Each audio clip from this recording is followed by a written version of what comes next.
What does passive aggressive mean to you? I'm Nicholeen Peck, and I teach all about relationships, communication, and self-government, and we are going to be talking about passive aggressiveness in this video.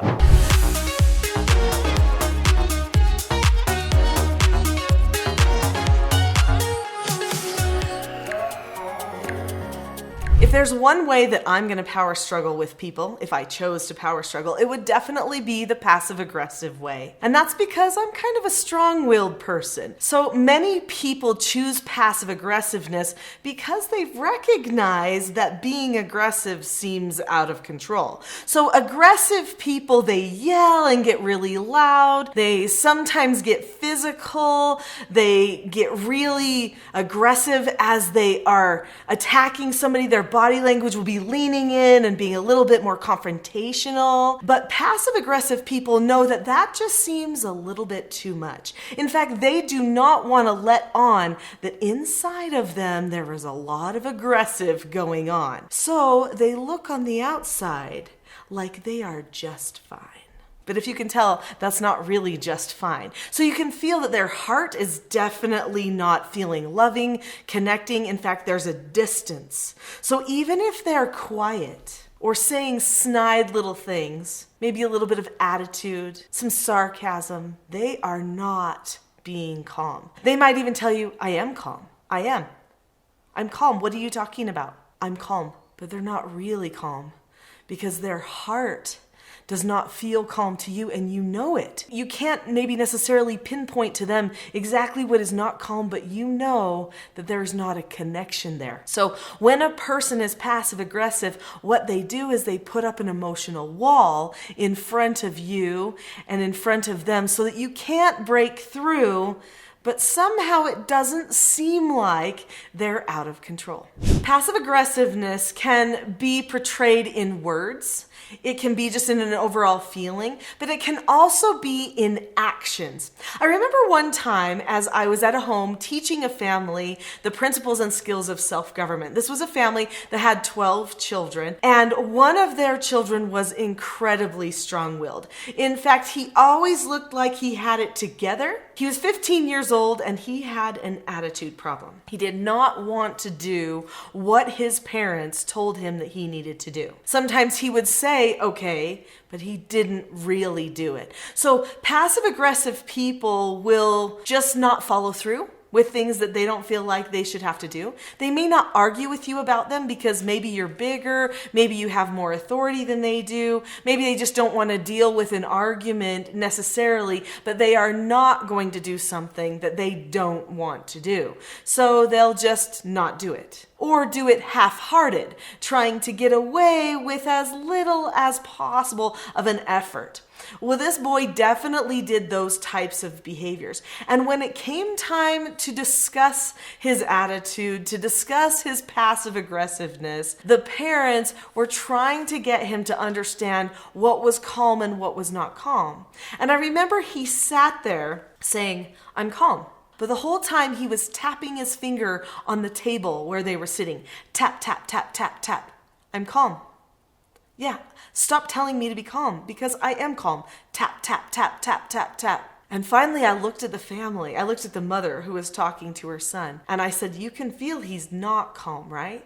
But he says he is. I want you to just pay close attention. What right now in his body is actually showing you he's not calm? And then all of a sudden, this little light bulb went off, and she said, Ricky, right now, your finger is not calm. And at that point, he got mad. He was like, ugh, that's it, because he was trying to have one thing be not calm. So there's this tendency for the passive-aggressive person to try to find a loophole, to try to find a way to not fully comply with authority or something like that. That's a very common thing that happens with passive-aggressive people. Another way that people show that they're passive-aggressive is by talking back, giving snide remarks, or maybe even just being silent and walking by you. But let's talk a little bit about those snide remarks. So they might shoot little things back at you like, well, you don't really know. Or, You weren't there, or whatever it is. And those are all passive aggressive things. So remember that when someone seems like they're just talking back to you every chance they can and throwing in little things, even if it's under their breath, that oftentimes that's a sign that they're being passive aggressive. For adults, the most common type of power struggling behavior is passive aggressiveness. This also has a tendency to start creeping into the picture when a person is in their teenage years. Prior to that, the child would usually be aggressive. It's not until they recognize what they look like and try to put up a bigger, more intricate facade to break through that they graduate into choosing passive aggressive behavior instead.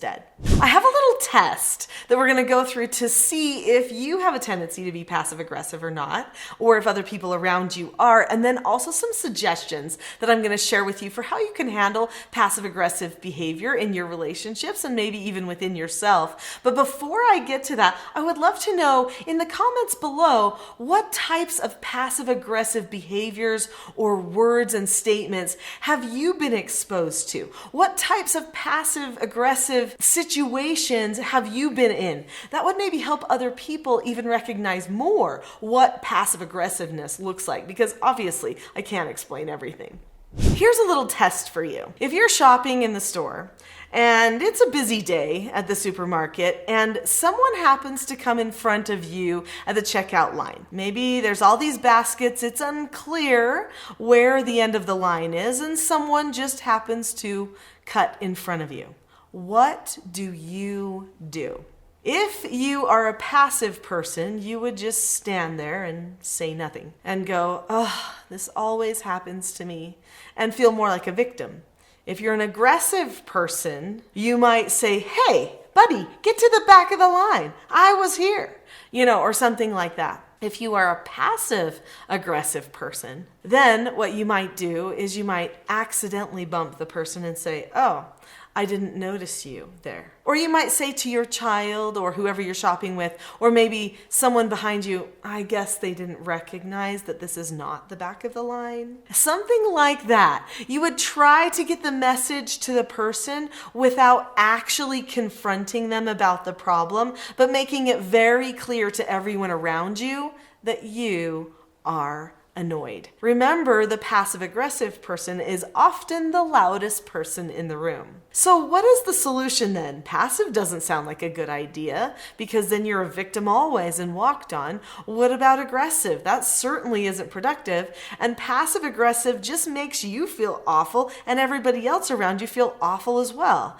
And it doesn't really solve problems. The solution is to be assertive. When a person is assertive, then they would say to the person in that checkout line, excuse me, sir, you may not have noticed this when you were trying to get into this line, but actually the back of the line is over there. Would you mind kindly going to the back of the line? And thinking, I care about you, I understand this could happen to anyone, but I'm just going to explain the real situation. That's what an assertive person does. Assertiveness is a sign of confidence in your communication, and it shows that you value the other people around you. So how do you become assertive, and how do you teach other people assertiveness too? Let's talk about that. So how do you not become passive aggressive? And how do you help people that are passive aggressive that you love? That's important for us to know.